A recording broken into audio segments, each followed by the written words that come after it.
Hello everybody, it's True Detective here and it's the Friday night and I relate to the Friday night by not getting drunk and fasting. Instead of that, just being here. And I'm going to bring you a discussion. No cuts, zero editing.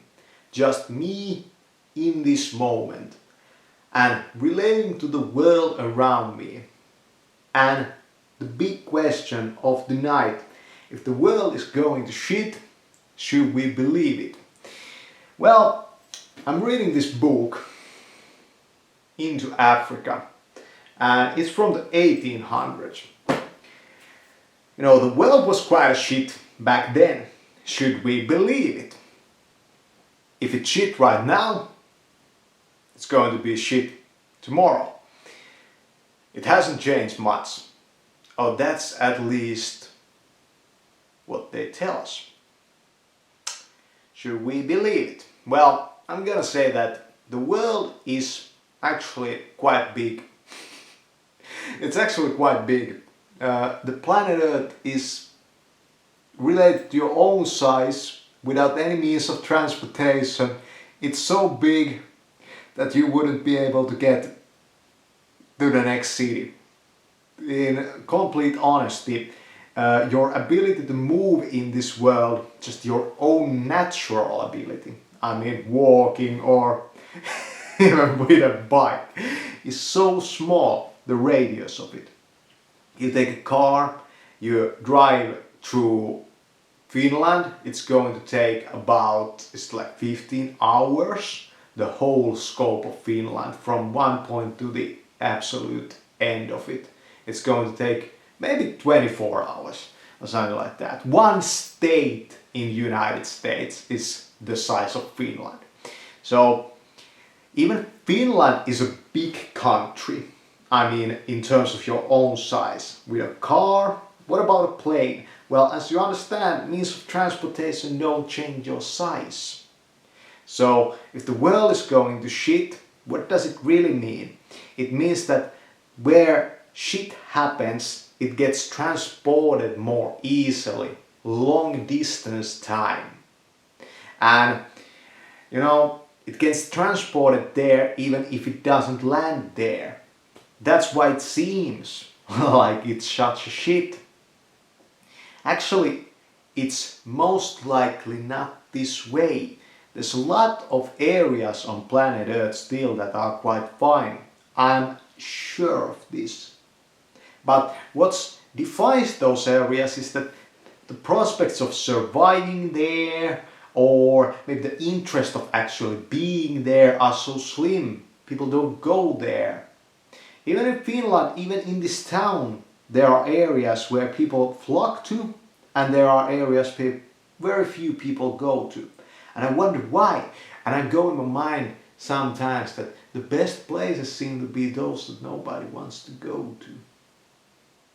But it's the way we value stuff. So if we say that the world is going to shit, let's instead say that places in the world where people flock to are going to shit. A lot of them. But a lot of them might be even thriving. Downsides to it all. But the expansive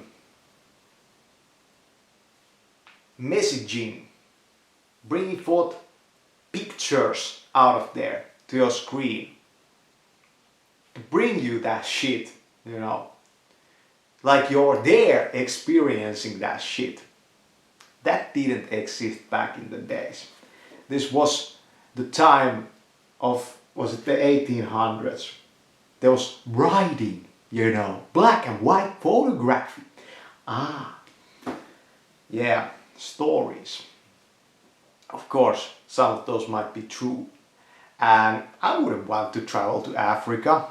I wouldn't want to go there. But looking at some wise documentaries about it might not bring the best picture out of what Africa nowadays is. I'm sure there's a lot of great, just empty terrain there. You know, nobody give a shit about being there in Africa. you know. Then there's the wild animals and this sort of stuff. The naturalness of it. But questions come into mind like how much shit does the human being bring about and how much is just natural disaster and this sort of stuff, you know, earthquakes, and because of this some fucking whole shit like nuclear plant explodes and people burn alive, and you know, it's horrible stuff. Of course it is. But we should ask bigger questions. We should ask ourselves in this moment, while some people are getting drunk in the city center and in the capital city, especially in Finlandia, Helsinki. Some people getting drunk over there and some other getting shot at in some war zone, Middle East type of shit. Night goggles on that, type of sniper rifling it, and some people flying to that shit zone. We should ask ourselves the questions, if there are zones of purity, zones of just greatness there, is there a way to get our ass there and bring about a survivable state? This like American thinking. Not just going where people are flocking to, where shit is going down, you know. Throw a lot of people together if certain type of culture and they cannot really live too well together, build a huge system around that to imprison all the ones that do wrong and, you know, make it really hard to survive even there, and then take this individual and land his ass in the wilderness. He goes like, this is so peaceful, there's nobody here, I don't have to be afraid all the time. Maybe there's a wild bear, but I don't have to be afraid of some, you know, nigger pulling a knife or a gun, you know, shooting. This type of American mentality. I don't know the truth about the American, by the way. I'm from Finlandia, so yeah. Here niggers don't be so dangerous, by the way. So I don't know about it, but just realizing into it, that if we bring this individual here, it's relaxing there, no fooding system, and all of a sudden starts to starve a little bit, you know, it's getting kind of hungry. Should I eat these berries, or should I eat this grass, or should I eat my mustache, or what I'm gonna fucking do over here to survive, or am I just gonna drink my own pee, or what I'm gonna do, type of shit. And at the same time he feels such peace in there, you know. This is the paradox of survival. Just going through day to day, it brings about this mundanity in it. You know, this depression of the first world countries, just people not feeling it and just feeling the emptiness of it, and just repetition of the same routine over and over again, and just hearing about the grabbiest grab, you know, from Afghanistan, you know, this bombings and, you know, cars explode and people's body parts flying all over the place, and war history type of shit, you know, Vietnam War. Just right at this moment I'm hearing this, listening to this book about this Finnish guy that went to Vietnam War, and with the French, they have the Legion, and he got drafted to the Legion from Finland, and during the Vietnam War era, and you know the horribleness of that war, you know, it's just a fucking shit feast, you know. How you ever gonna survive there even if there was no war in the Vietnam, you know, like it was complete travesty, you know, like what was Vietnam War really like? It was a mayhem, you know, and it's just the fact that we human beings, we should learn, really, when we land our ass in that wilderness, we should really learn if we could bring forth a livable state over here. Ask the question, can we do it better than the last time? Can we make this not Las Vegas? Maybe Las Vegas is great, I have never been there, I should probably be there someday. But is there a way to bring about a livable state over here? Because that was so fucked up. And you know, nowadays Elon Musk, he just, let's go to Mars. He thinks like this. He goes, there's a wilderness out there. Maybe all the wilderness out here is so fucked up, we have to get there. Can we bring about a livable state over there, and can we make it, it's gonna be so isolated that it won't matter shit, you know, it will blow up the whole planet Earth, you know, it won't matter there. This big thinking type of space colonization bullshit. Well, yeah, but understand the inertia or the absolute force of large amounts of people like throwing shit to the grind wheel. Like it's massive stuff when, you know, like these riots come about. You know, it goes out of hand very fast because there's so many hands doing that. Might be your last type of day, I mean, you know, there being a police officer, hey, you know. That's why not going to the shit zone, but instead going to the wild and just feeling into that and just asking the question, I'm so limited, I'm so helpless here. But at the same time, I feel that connection. This is where I'm kind of feeling that maybe a little meaninglessness of nature, Mother Nature, just that disconnection from other human beings, maybe a little isolation, but I feel like I'm brought into a belief in greater powers. This was created not just by human hands, this was like the act of some big force, maybe an algorithm in some virtual reality or something like that, that brings you about the bullshit news, whatever.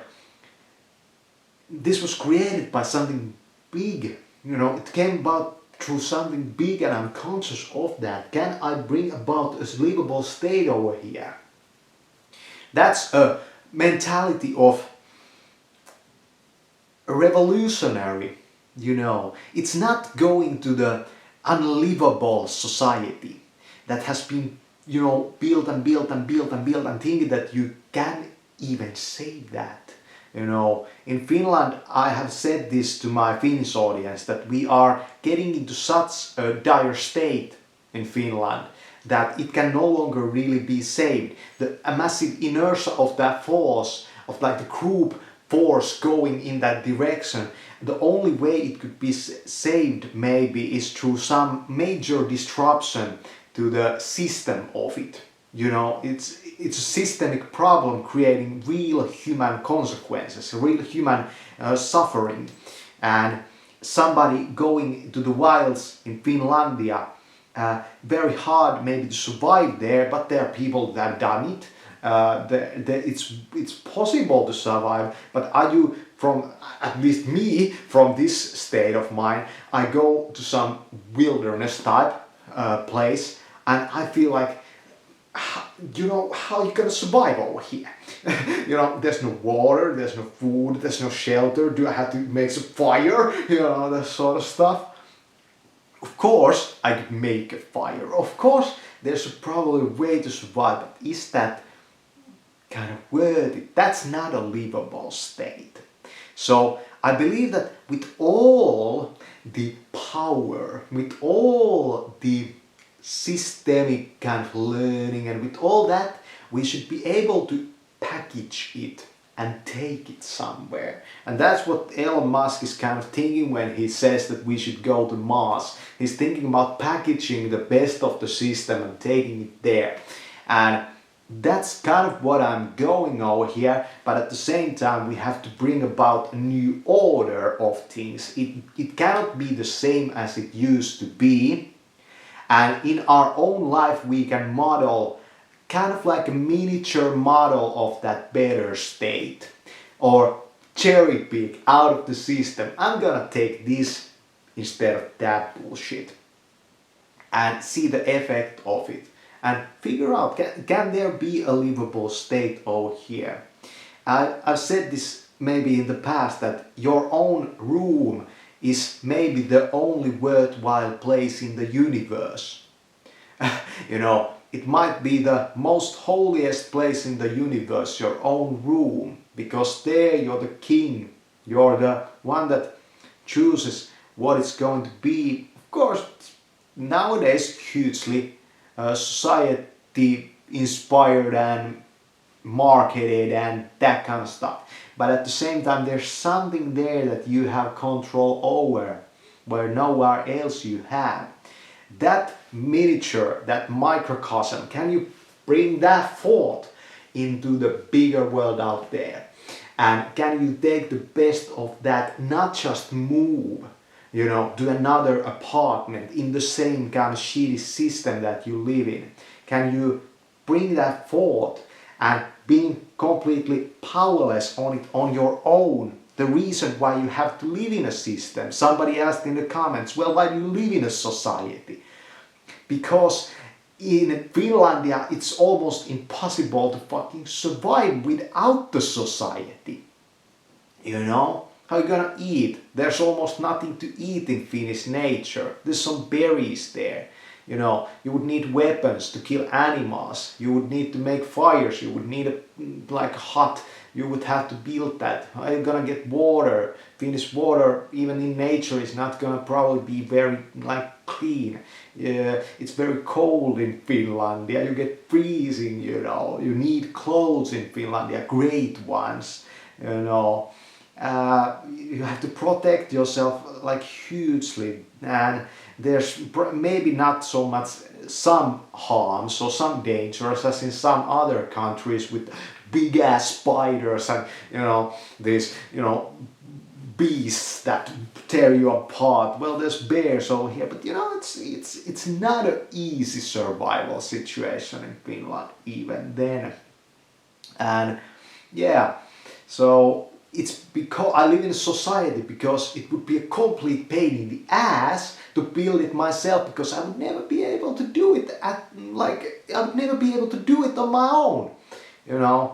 I would never be able to do it on my own on a level that I would be even remotely satisfied. If I'm not satisfied with this, I wouldn't be satisfied with that. Or maybe I would be more satisfied because it's my own making. But it's not about it being your own making, this one. It's about that better of a livable state. You understand? Even in the United States, you have a lot of freedom there, my American viewers.